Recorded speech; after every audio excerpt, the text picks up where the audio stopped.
Hello everyone, welcome to the students online classes. I am Mrityunjay Kumar. I am your mathematics faculty. Today I am going to start a new chapter and the chapter name is pair of linear equations in two variables. आज मुझे पढ़ना है इस नए chapter में linear equations के बारे में, लीनियर इक्वेशंस इन टू वेरिएबल्स। तो सबसे पहले हम लोग समझेंगे कि इक्वेशन किसे कहते हैं। तो कोई भी अलजेब्रिक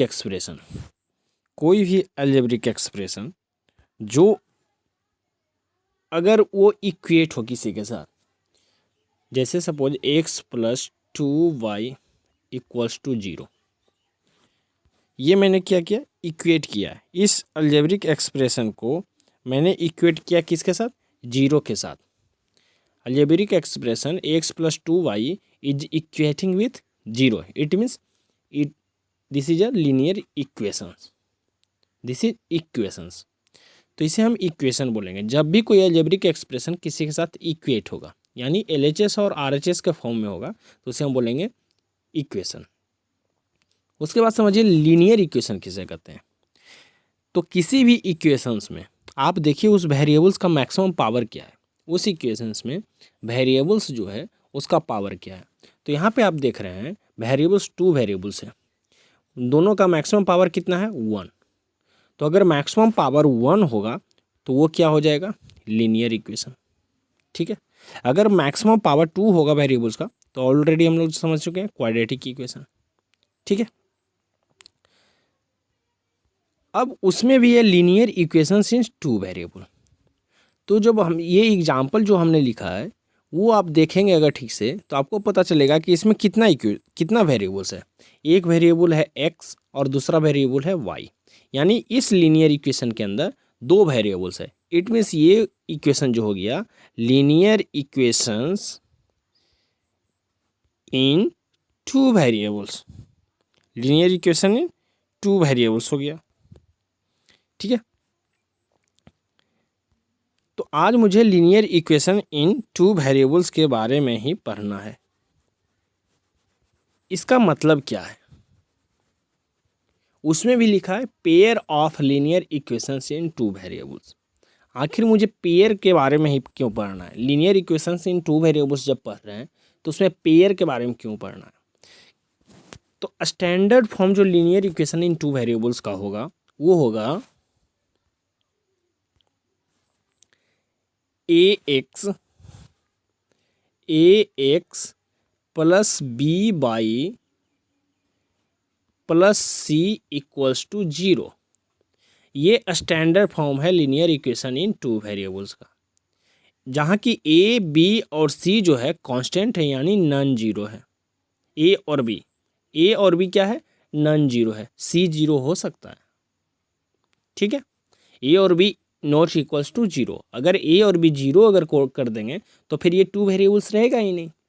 तो linear equation in two variables होने के लिए a और b नॉन जीरो होना चाहिए। तो ये स्टैंडर्ड फॉर्म है। तो ये स्टैंडर्ड फॉर्म है ax + by + c = 0, linear equation in two variables का।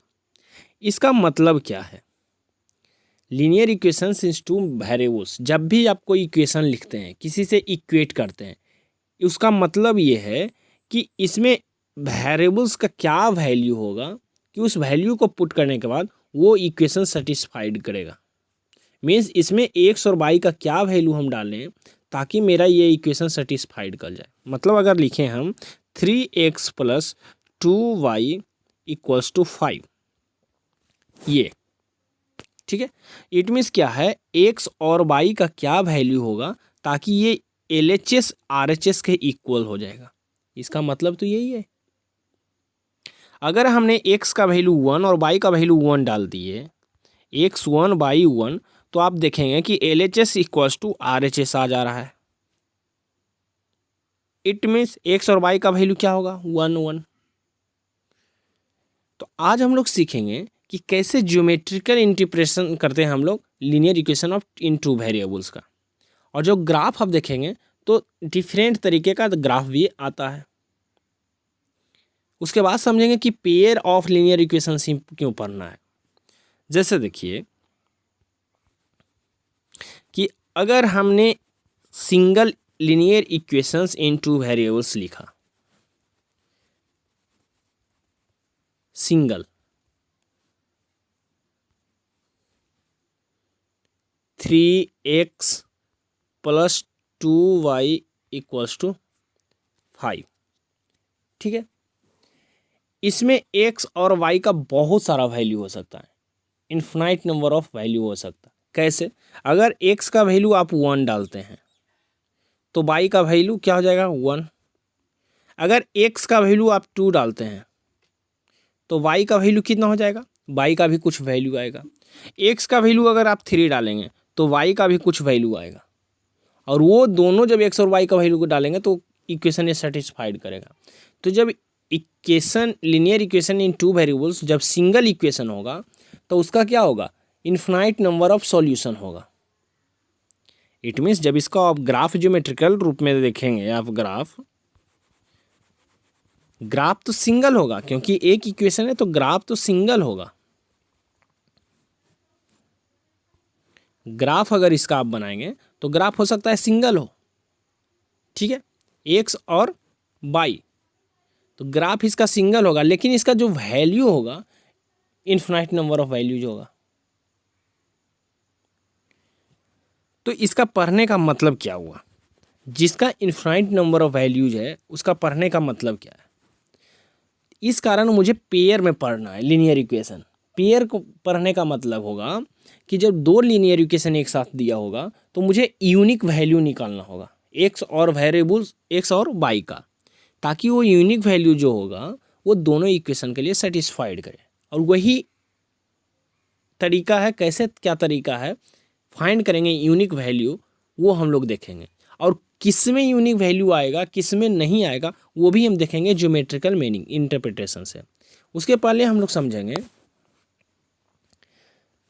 कि ग्राफ, जब आप linear equation in two variables का ग्राफ आप बनाते हैं, जैसे 3x + 2y = 5, इसका ग्राफ सपोज कि आप बनाएं ऐसा आ गया, ये ग्राफ ऐसा आ गया। इसका मतलब क्या है कि अगर इस पॉइंट पे आप देखेंगे, इस पॉइंट पे आप देखेंगे, ऐसा करते हैं हम लोग ग्राफ बना ही लेते हैं इसके थ्रू, आप लोग को पता चल जाएगा कि ग्राफ कैसे बनाया जाता है।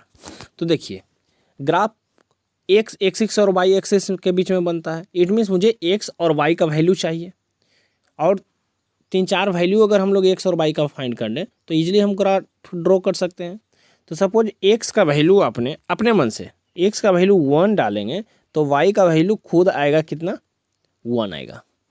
जब एक्स का वैल्यू 2 डालेंगे तो 3 2 जा 6 और 6 5 1, और ये हो जाएगा -1/2। वाई का वैल्यू हो जाएगा -1/2। फिर एक्स का वैल्यू अगर 3 डालेंगे तो 3 3 जा 9 5 4 हो जाएगा, ये वाई का वैल्यू हो जाएगा -2। ठीक, जब एक्स का वैल्यू आप डालेंगे 4 तो 4 3 जा 12, 12 में 5 जाएगा तो 7, यानी -7/2। ये वैल्यू कुछ आएगा ऐसा, ठीक है। तो क्या है इसमें हम लोग अगर देखेंगे तो एक्स का पहला पॉइंट हम लिख लेते हैं 1 1, पहला इससे, दूसरा 2 और -1/2 ये आ जाएगा, तीसरा 3 और 2, चौथा 4 -7/2।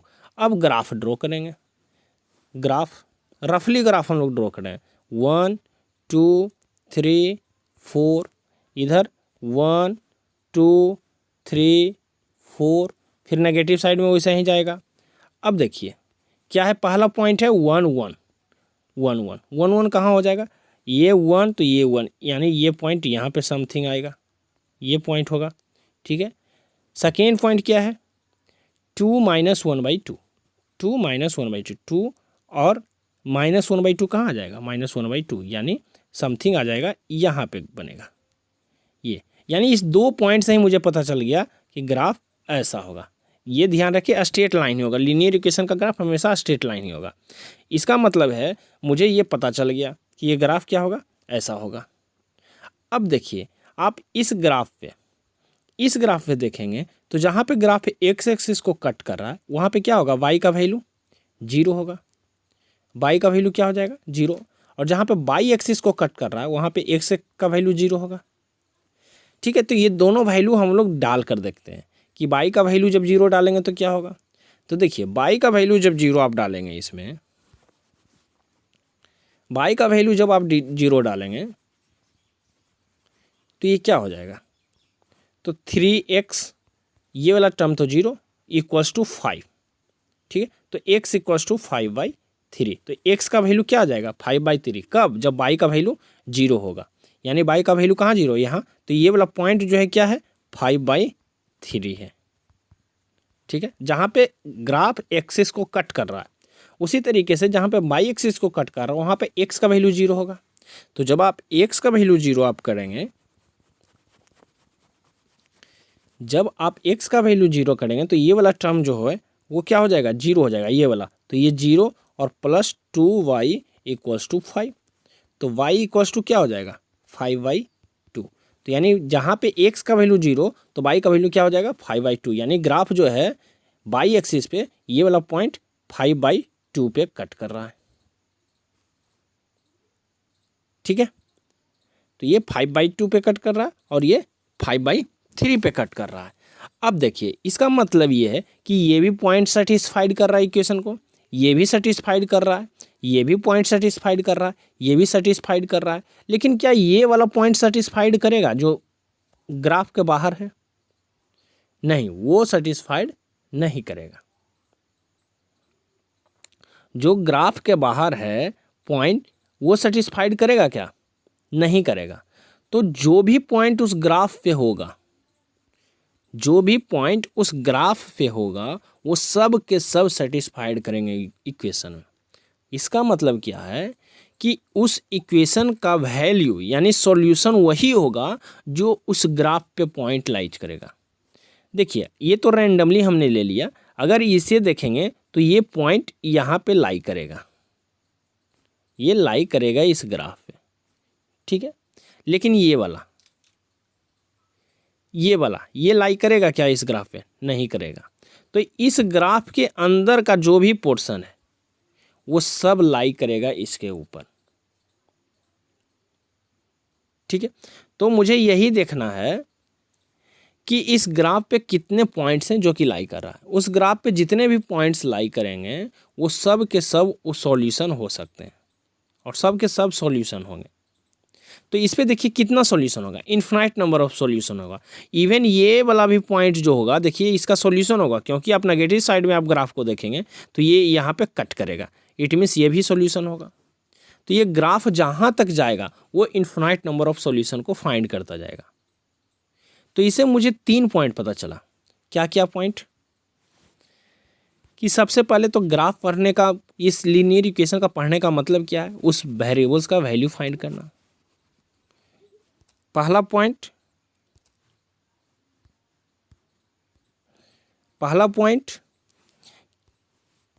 कि उस ग्राफ में वेरिएबल्स का वैल्यू फाइंड करना। सेकेंड पॉइंट कि वैल्यू वही होगा जो उस ग्राफ पे पॉइंट लाई करेगा। ठीक है, और लीनियर इक्वेशन इन 2 वेरिएबल्स का अगर सिंगल ग्राफ हो तो इन्फिनाइट सॉल्यूशन होगा, क्योंकि इन्फिनाइट नंबर ऑफ पॉइंट्स उस ग्राफ पे लाई करेगा। ठीक है, तो अभी तक मेरा ये कंक्लूजन है। लेकिन जब यही ग्राफ अगर पेयर में होगा, पेयर में कैसे, समथिंग ऐसा होगा, मीन्स 2 इक्वेशन एक साथ होगा और उसमें अगर वेरिएबल्स का वैल्यू फाइंड करना है,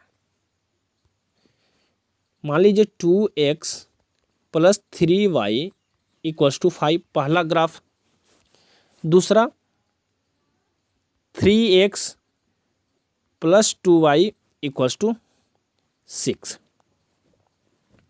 ठीक है, ये है, ये 2 ग्राफ है और इसमें आपको बनाना है इसका ग्राफ और सॉल्यूशन निकालना है। यानी ये जब दोनों ग्राफ एक साथ है यानी पेयर में है तो x और y जो होगा उसका यूनिक वैल्यू होना चाहिए ताकि ये दोनों में सेटिस्फाइड करे। मतलब अगर इसको ग्राफ आप बनाएंगे तो मान लीजिए कि पहला इसका ग्राफ जो है ऐसा आया, ठीक है, और इसका ग्राफ जो है ऐसा आया, ये आगे जाकर कट कर रहा है, ठीक है, ऐसा आया। ये दो ग्राफ है, पहला ग्राफ ये, सेकेंड ग्राफ ये रेंडमली ग्राफ हमने बनाया है, ये एक्यूरेट नहीं हो सकता।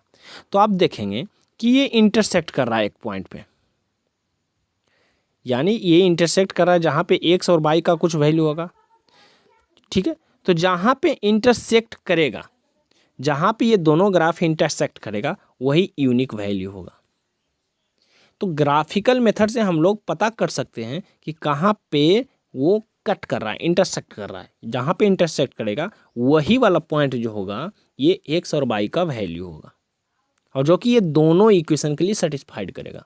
बाकी अगर आप इंडिविजुअली बात करेंगे तो इन्फिनाइट नंबर ऑफ सॉल्यूशन होगा, लेकिन जब दोनों को साथ में अगर बात करेंगे तो एकमात्र यूनिक सॉल्यूशन होगा जो कि इन दोनों को सेटिस्फाइड करेगा इक्वेशन में। तो इस कारण मुझे पेयर में पढ़ना जरूरी है, ठीक है।